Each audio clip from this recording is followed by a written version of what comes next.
Yo, yo, yo guys, check, kamusta mga idol? So ayan, mag-update tayo ngayong gabi mga lodi. Gravities ang ating news ngayon. Alam niyo naman yan, everyday gravities ang ating mga balita mga lods, no? So marami tayong news ngayon. Alam niyo na yan. Kalimutan ko, pero marami mga lodi, no?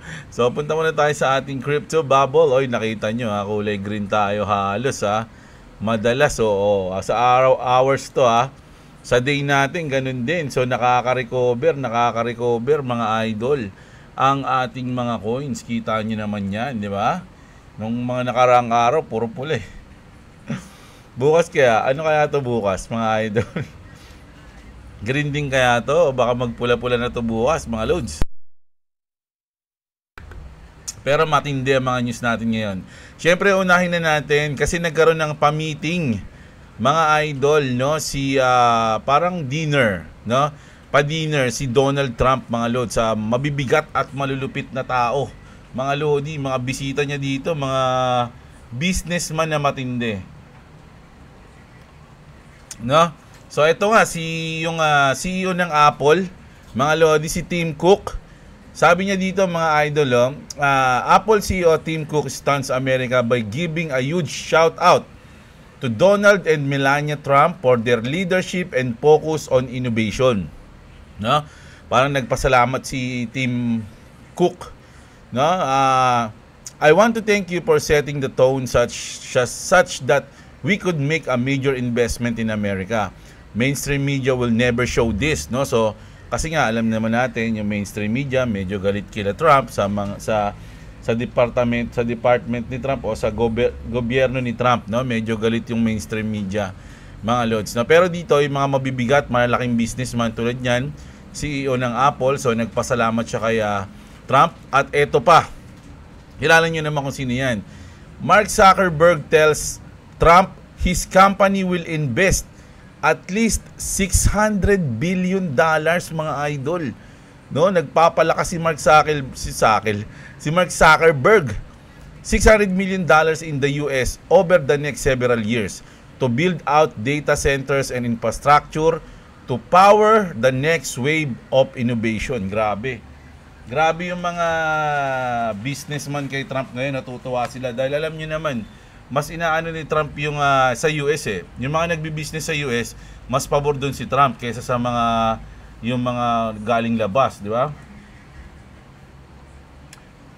So ngayon, talagang solid to mga idol, no? Nagkaroon sila ng meeting, nakakuha pa tuloy ng sponsor si Trump, no? Oh gosh. I mean, I think it's probably going to be something like, I don't know, at least $600 billion through 28 in the US.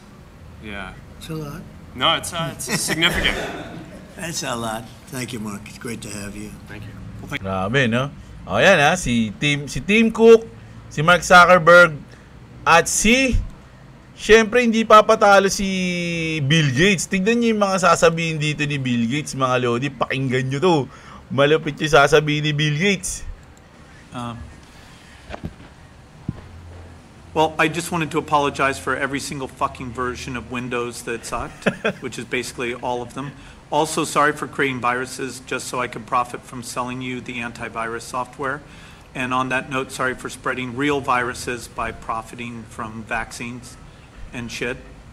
Also, sorry for sterilizing so many of you. There's just too many of us, and some of you are not nice. That's why I'm trying to block out the sun. Anyway, I just came here to ask for a pardon from all the Epstein shit. Thank you. Ulitin nyo na lang yun, sila. Pero hindi talaga yun yung sinabi niya. Joke lang yun. Ito yung pinaka-sinabi. Well, I'm in the second phase of my career, giving away all the wonderful money. Huwag natin pakinggan. Mas maganda yung sinabi niya noong una, no? Pero ito yung talagang sinabi niya, mga lods, na basahin na lang natin. Bill Gates alongside President Trump and Melania said he is in talk with Trump about vaccines and gene editing. Ano ibig sabihin ng gene editing, mga idol, no? He explained that the goal is to take American innovation to the next level. with hopes of curing and even eradicating most diseases. Gates said his work will change the world. Grabe. So, parang nalito ako kasi biglang si Bill Gates, biglang naging focus niya sa medicine, mga idol, no? Ba't kaya doon, no? May nabanggit niya pa dyan sa HIV. Parang delikado pag si Bill Gates, no? Ewan ko lang, mga idol, Maraming issue kay Bill Gates tungkol dun sa mga vaccine tsaka sa Pfizer o kung ano man. Di ba? So medyo nakakatakot pag si Bill Gates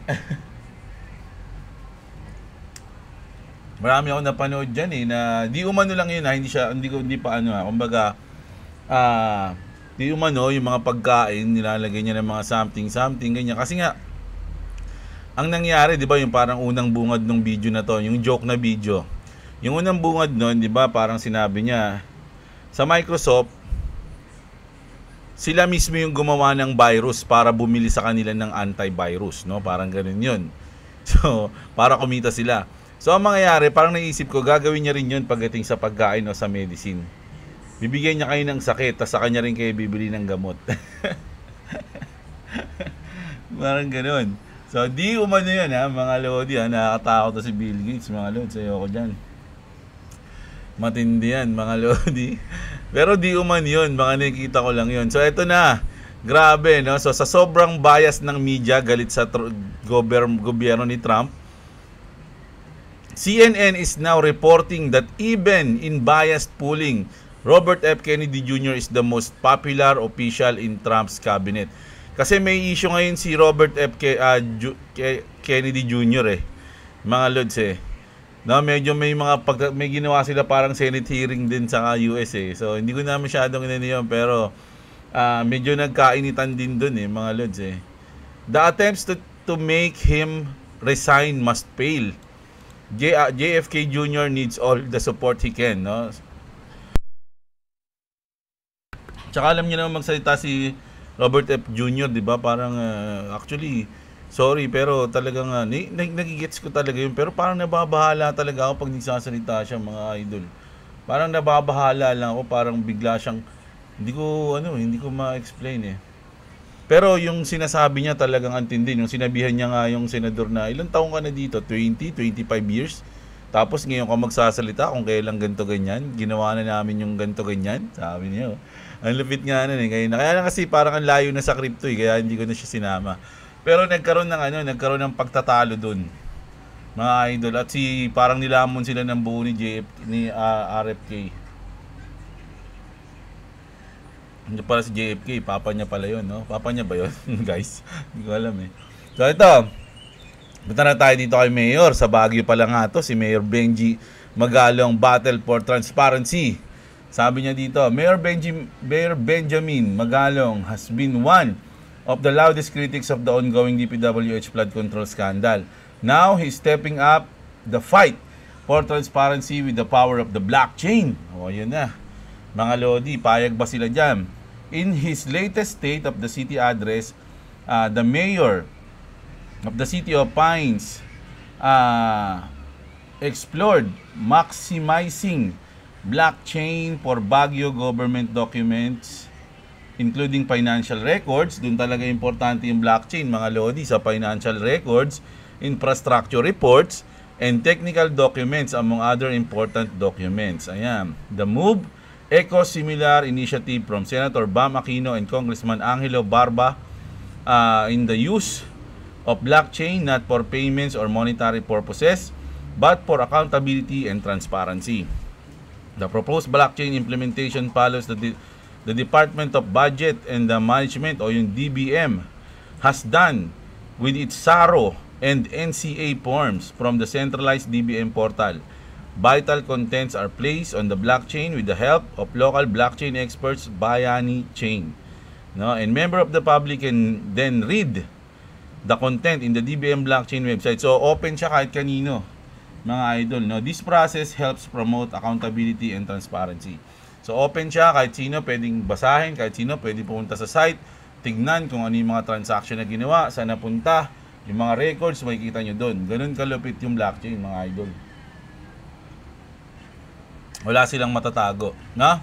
So ano pa? Tako, ito. Si Michael, ay, kala ko si Michael B. Hindi. Ayan ha.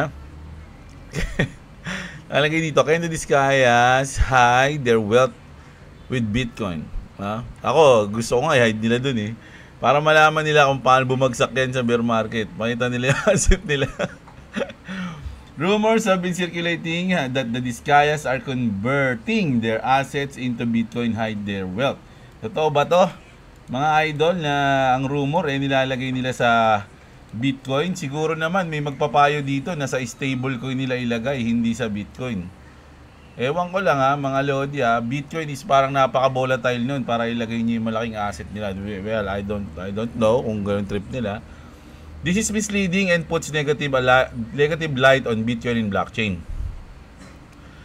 Given the various pro-blockchain bills filed recently, here's some to shed light. So parang ang mangyayari kasi dito mga lodi, parang may isip daw, sa akin lang, hindi ko pa nababasa eh. May isip siguro ng mga tao na, oy, pwede palang taguan ng yaman ng mga korap yung Bitcoin o yung blockchain ganito ganyan. So, makikita pa rin yun. Kasi, kung malaman yung wallet ng mga yan, mga idol, masusundan kung saan nila nilagay yung kanilang asset. Pero, sa tingin ko, hindi totoo yan, idol. Ewan ko lang I don't know. Kasi itong mga sotoy, ang chupol mag-isip nila mga lodi, yung mga rich na to. Rich, dun sila sa rich Di ba sinabi ko na sa inyo yung pagkakaiba ng rich and wealthy? Yung mga rich, mga yaman yung mga politiko. Di ba? Kung bagay ko kumpara mo, halimbawa kila LeBron James, sila LeBron James rich. Pero yung mga nagpapasahod sa kanila, ayun yung mga wealthy, mga idol. Nagbibigay sa kanila ng pera. So, yung mga nagbigay ng pera dito, ayun yung mga wealthy. Kasi, sila mga lodi. Sabi ko nga nakaraan, di ba? Parang insecure sila para ipakita pa sa taong bayan kung gano'n sila kayaman. Sabi nga, yung tunay na may yaman, hindi ganun. Yung tunay na mga wealthy, tahimik lang yun, mga idol. Hindi nag-ano yun. Unang-una sa security nila, kailangan nila tahimik lang sila. Ayaw nila ng gulo, di ba? Ganun. So sila hindi, talagang gusto nilang mapansin sila. So baliktad mga idol, no? Ewan ko dyan. Pero sana huwag na nila idama yung crypto sa Pilipinas, na idamay nila itong mga to. Kasi once na dumikit yung crypto dito sa mga to, baka mapasama pa yung crypto at lalo pang humirap mag-crypto dito sa Pilipinas, no? Ang dami nyo ng dinamay. Idol, no? So ito, tayo? Update tayo kay Justin Sun. Ito mga lodi. So na-freeze pala yung asset ni Justin Sun mga idol Sabi dito ng Coinbase, Justin Sun says WL5 token were unreasonably frozen and calls on the team to unlock them. Stating that early investors deserve equal rights and that token freezing violates legitimate rights of investors. So ayan, parang nag-appeal si Justin Sun, the World of Liberty Financial Team and the global community. As one of the early major investor of the WL5, I have contributed not only capital but also my trust and support for the future of this project. My goal has been to grow alongside the team and community and to jointly build a strong and healthy WL5 ecosystem. However, during the course of operation, my tokens were unreasonably frozen. So, pinrose yung kanyang asset, mga idol. As one of the early investors, I joined together with everyone we bought in the same way. And we all deserve the same rights. I love and respect every member of this community. Tokens are scared and inviolable. This should be the most basic value of blockchain. It's also what makes us stronger and more fair than traditional finance. I call on the team to respect these principles. Unlock my tokens. And let's move forward together toward the success of World Liberty Financial. I believe that the truly great financial brands must be built on fairness, transparency, and trust, not on unilateral actions that freeze investors' assets. Such measures not only violate the legitimate rights of investors but also risk damaging broader confidence in World Liberty Financial, mga idol. So, ayan. Mga Lodi.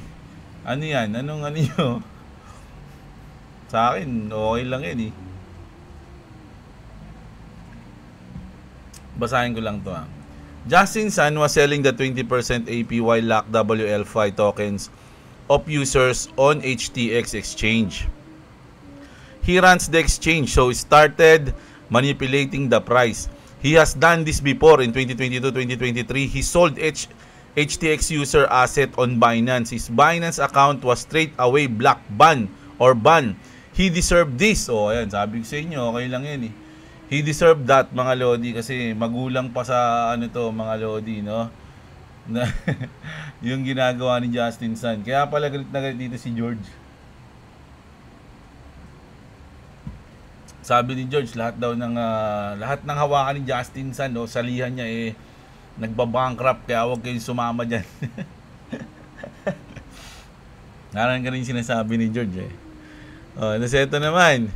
Nako, nausada na ba? Around hindi.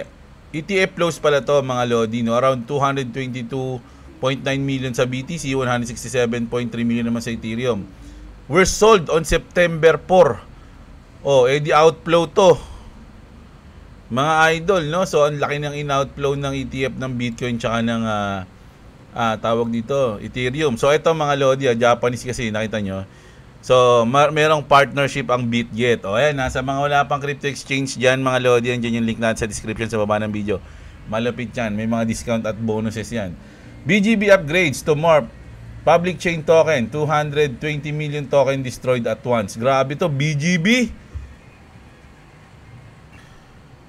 BitGet reaches exclusive strategic partnership with consumer-grade public chain Morph, accelerating BGB on-chain application and ecosystem expansion. BGB will become Morph ecosystem gas token and governance token while continuing to support launch pool pre-discounts and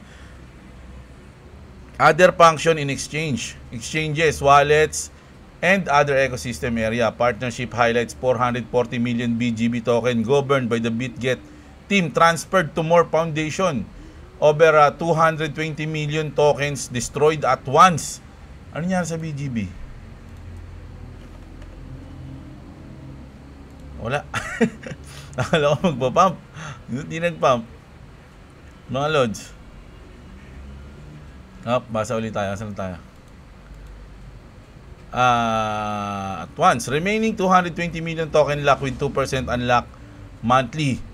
Used for liquidity, incentive, scenario expansion, and education.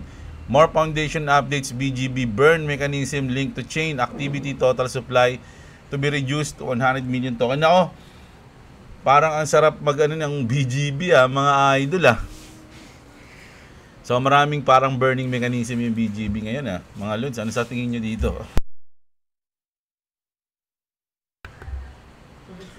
Grabe to, mga Lodi. So, good news to, mga idol, lalong-lalo na sa BGB, no? Sa BitGet, syempre, may partnership sila sa Morph, no? So, goods na goods yan, mga idol, no? Nako, mag-iisip na tuloy ako ngayon kung magbubodega ako ng BGB, mga idol. Dahil, ayan, no? Solid din, Thanks. Tapos, punta na tayo dito. Ito. Nako, mga idol, Rex Ospreys.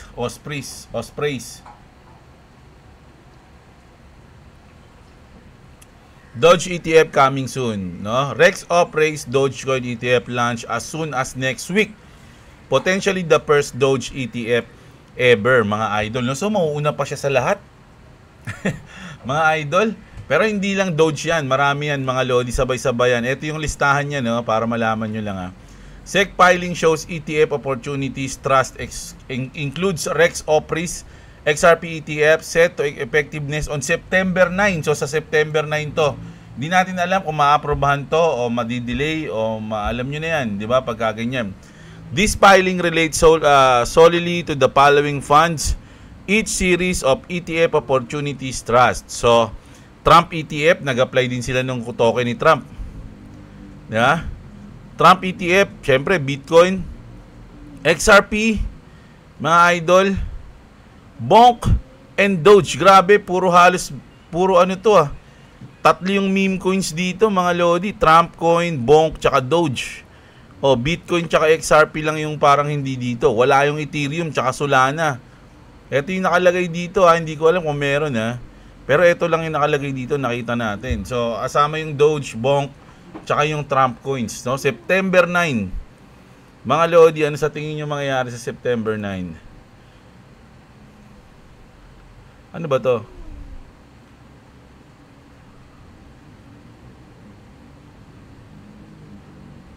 ETF opportunities. Futures ba to?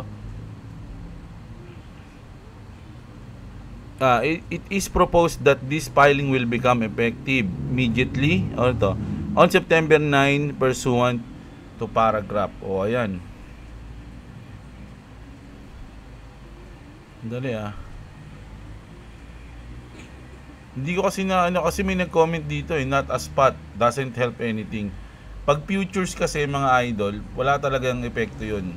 Pero kung wala epekto sa token yun, pag futures ng ETF yung nila. Pero pag spot, yun ang merong epektong malupit, mga idol. No? So linawin ko pa kung spot to. Makikita ba dito? Opportunities trust. Ayun na ba yun?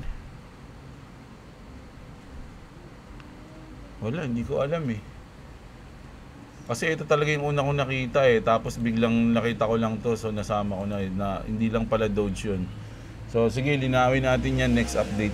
Nako, ito matindi to mga lodi. Mga pinapangarap ng iba. Ito na, napunta na sa Ripple. The Bank of International Settlement o BIS is reportedly positioning XRP as part of its global settlement infrastructure. Grabe yan. Mga lodi, hindi BIS yan mga idol, alam nyo naman na siguro kung ano yan. So ito, pakinggan lang natin to yung sa sino ba to? Sa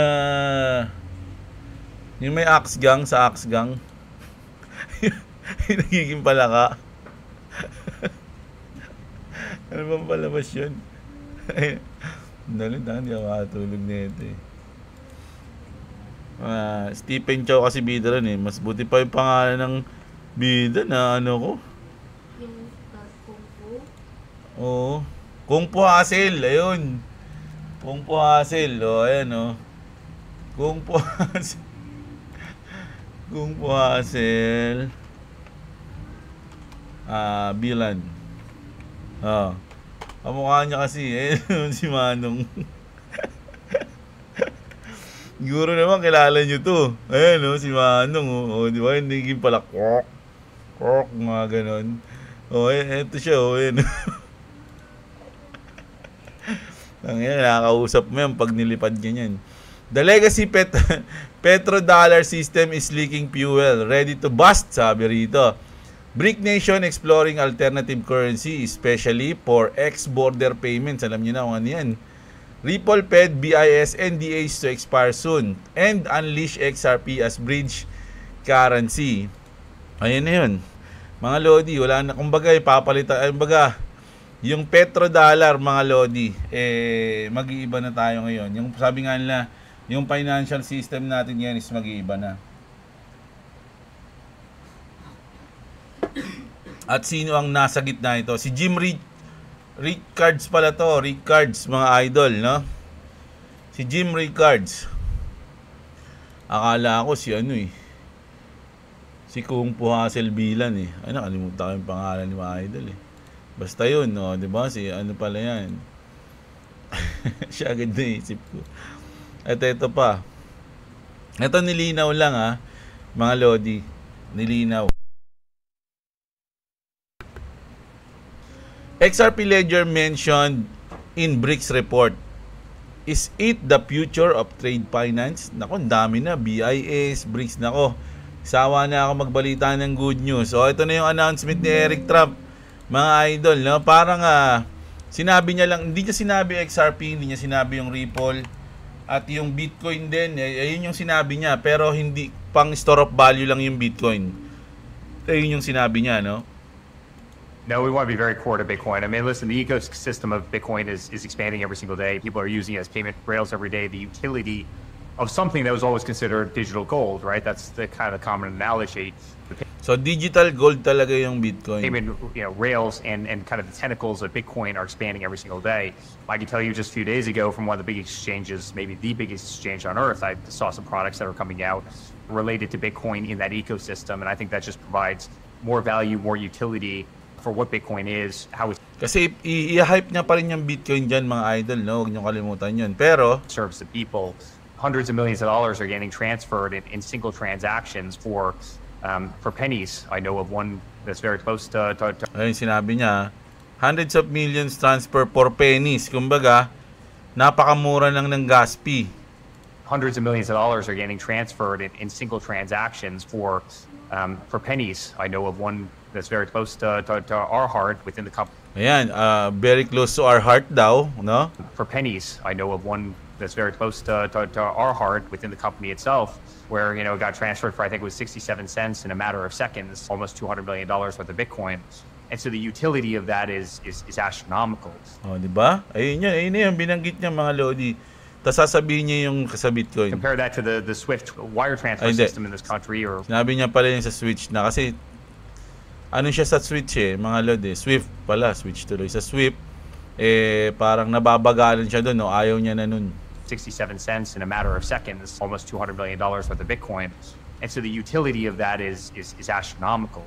Compare that to the SWIFT wire transfer system in this country or around the world, and you're going to get crushed by fees, by foreign exchange, by 100 other people trying to put their fingers in. So the utility of Bitcoin is there, but the store of value, it's what people want.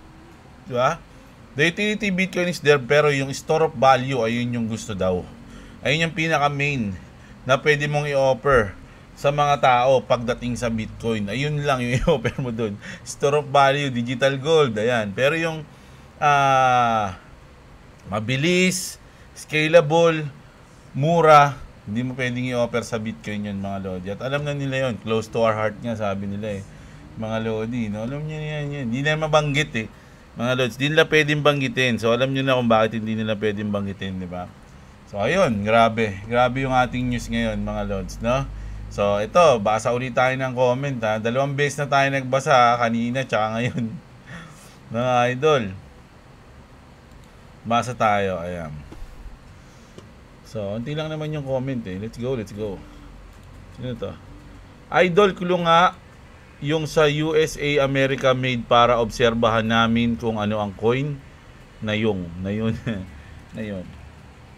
Para malaman nyo yung made in USA, mga idol na coins, punta lang kayo sa CoinGecko. Diba? Tapos may makita kayo dyan, kategorya. Categories. Tapos may kita nyo dyan, made in USA. Kita nyo? Ayan, Siyempre may kita nyo yung number 1 dyan. Ayan, dahil number 3 siya overall, pero number 1 siya sa Made in USA. XRP, Solana, Cardano. Ayan na, may kita nyo na yun dyan. Siyempre, World Liberty pa. Kila Trump yan Pi Network, alam nyo na ngayon, ha? Paano?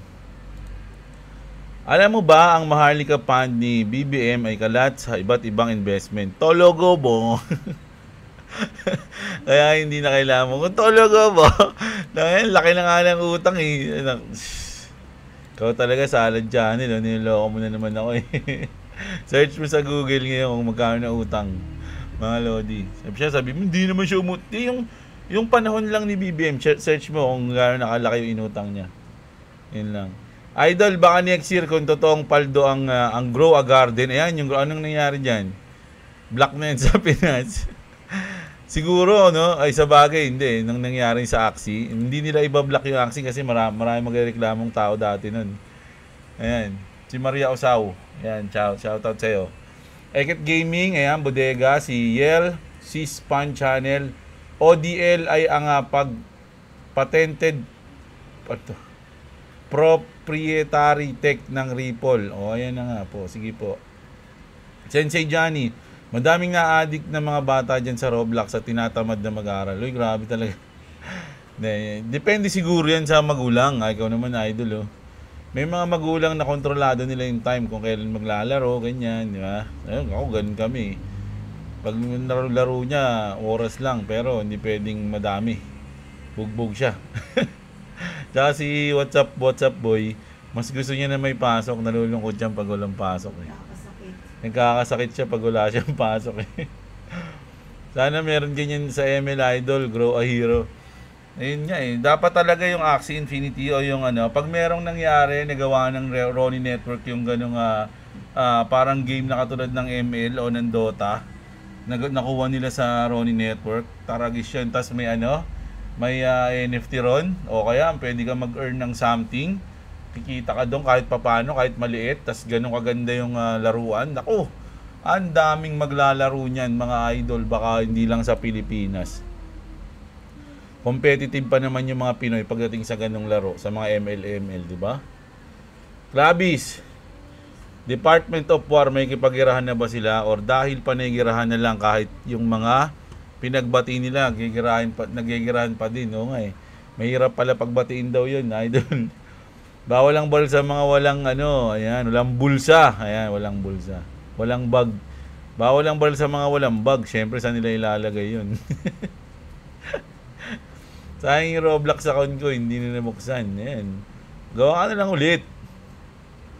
Alam na. Naalala ko dyan sa icon ng World Liberty Pie, yung symbol ng Allied Force ng larong Red Alert. O nga, kamukha, no?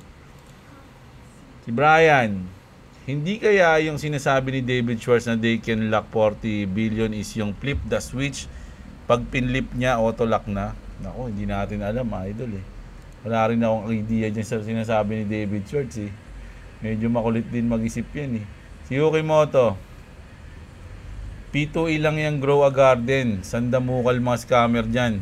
Matatawa ka na lang. Mga bata dyan natututo na mag-scam kahit 5 pesos. Ini-scam ka pa. Talaga ba? Ay, naku, ba't yun? Nakapag-aaral ng college, sabi. Always watching Boss Jemlo. Si Pete, no? Makulit pala yung Grow a Garden na yun eh. Alpha Fountain, tol, Ethereum ang nininenok ng Lazarus, no? Sa Bybit. Hindi ba Bit? Di, pwede naman i-transfer sa Bitcoin yun eh. Check parati ng ang tokenomics kasama na unlock schedules tuwing mag-i-invest sa kahit anong coin. Mabuhay ka, idol. Ayan, si Alpha Fountain. Melvin Tan, wala yan kay Marcos, nagbenta ng gold. Hindi natin, alam ko ba? Ewan ko ba, idol? Hindi natin alam. DNFT ang Roblox, Grow a Garden, tamang buy and sell lang ng pets. Ganun pala yon. Crops and shekels, tradable before. 1 trillion shekels, 25 pesos lang pala palitan. Diyan kami kita majority ng mga players. Buy and sell lang pala din doon mga idol. Ayan, marami na palang naglalaro din no? Si Skylab pala yun. Alam talaga ni Skylab yan eh. Idol ko sa mga NFT game yan eh. Romeo Jr.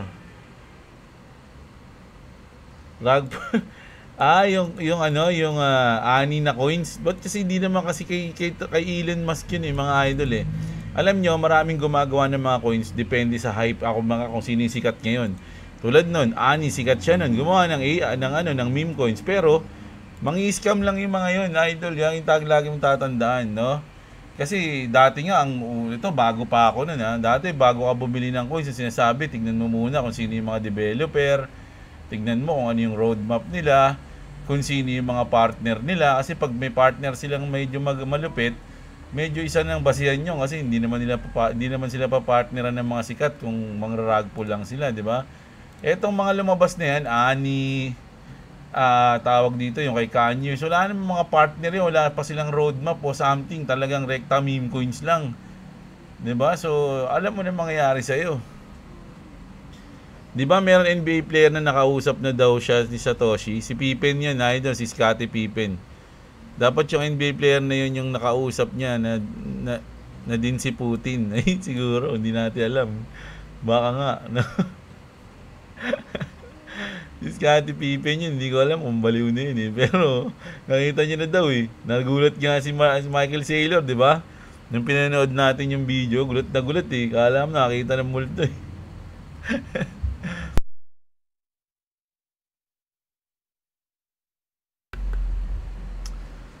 Mag-short na kaya kayo ako sa WL5, Lods, parang babagsak pa siya. Pwede nga eh, idol eh, no? Si Baby Vlog is learning yan. Si Joseph Berdino, always shoutout dyan. Si Behold, bodega lang tayo sa ng XRP. O, ayan. Raynick, it's, ano to? Ano ka ba? Raynick, sa kabang bot? Ba't kasi laki ng total supply ng XRP? May reason kasi yan, idol. Ayun ang sinasabi. Pero maganda yan. Nagtatanong ka. May reason yan. Gagamitin lahat yan, mga lodi. Kulang pa nga yan eh. Pag ginagamit na global na ang XRP, mga lodi, kulang yan. Juna Bendaño, shoutout sa'yo, tsaka si Ja. Lance Play, idol. May bago loads, Sprout Network, parang Pi Network din. Oh. Hindi ka.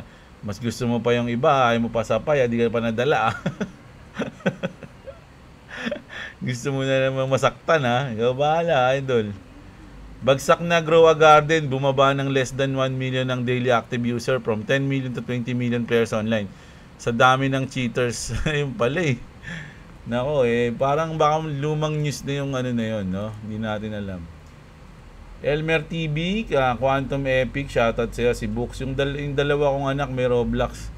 Bawat tawag ko, di may istorbo ng laro Roblox. Ewan ko lang kung kumikita sa kanyang libangan lang. Sa kanila, libangan lang. Oo nga. Ganoon talaga. Siyempre, pag mga bata, libangan pa lang yun, idol. Si Pasidek, ayan, shoutout sa'yo.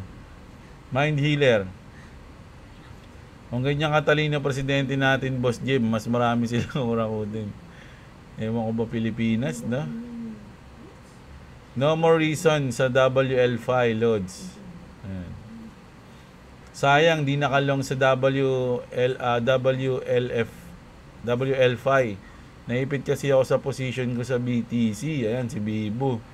Medyo lumipad na ngayon yung WL5, di ba? Ay kumbaga kung titingnan mo yung sa kanyang bottom, sabi ko sa inyo bottom na yun eh. Ito, hindi ito banda. 1.6. Pero mababa pa yan mga idol. No?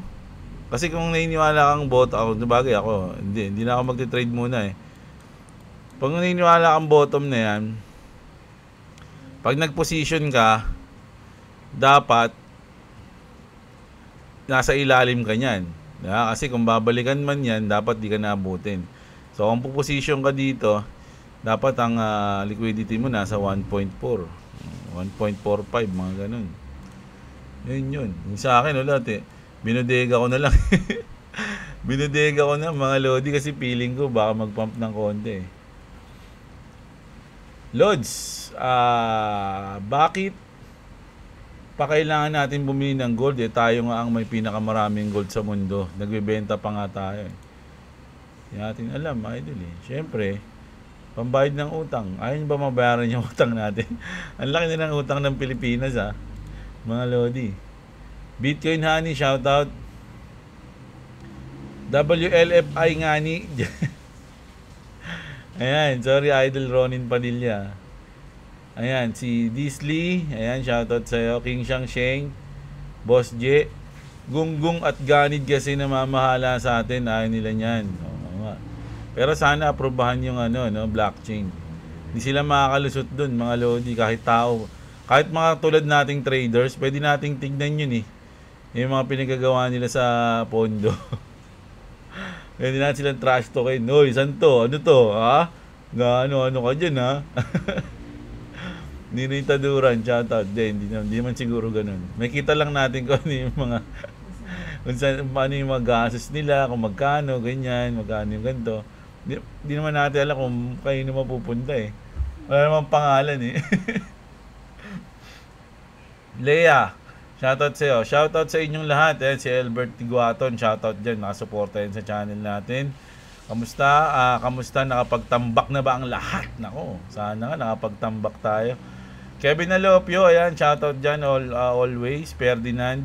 At si Albert, ayun, si Albert yung nag-champion, mga idol. Sobrang lupit mo. Aga mo, idol So ayan, ang news natin ngayon. No? So overall, ang lupit ng ginawang meeting ni Trump, no? At syempre yung sinabi dito ni Bill Gates. Tawa ako dun Ulitin niyo yun, mga Lodi, yung sinabi ni Bill Gates na pinlay natin. No, tatawa kayo habang inuulit-ulit niyo. Ma-realize niyo yung mga sinabi niya. No, ayan, syempre yung sa Pilipinas at si Michael B tinatago daw sa Bitcoin yung yaman niya. Si Justin Sun. At syempre yung update natin sa BitGet, sa BGB, at yung mga magkakaroon ngayong September 9, no? Maaprobahan ba yan ng Rex Osprey, mga Lodi? At eto, mabigat tong news na to. Sa totoo lang, mga idol, no? Wala lang mahabang caption dito pero sobrang tindi niyan. Mga Lods, BSI yan BIS yan mga Lods tsaka to, yung sa Kung Fu Hustle. Baka may pinasa sa akin si Kevin. Wala. Dito ko nakikita Ito yung pinasa niya sa akin na news. Ayan. Kita-kits tayo bukas, mga idol ng umaga. Maraming salamat sa mga nanood, mga Lodi, sa mga wala pang crypto exchange dyan. Lalo't na ngayon medyo malupit yung nangyari sa BGB. Mga idol, check nyo yung link dyan sa description sa baba, mga Lodi. Kita-kits tayo. Salamat sa lahat ng sumusuporta. Saludo at huwag nyo kalimutang i-like ang ating video. Yun lang, magandang araw sa inyo, mga kapatid. At What's up? Subscribe to Clovis TV, subscribe to Jebla. If you want to subscribe to me and to link in the description. Peace! Peace na. Bye-bye.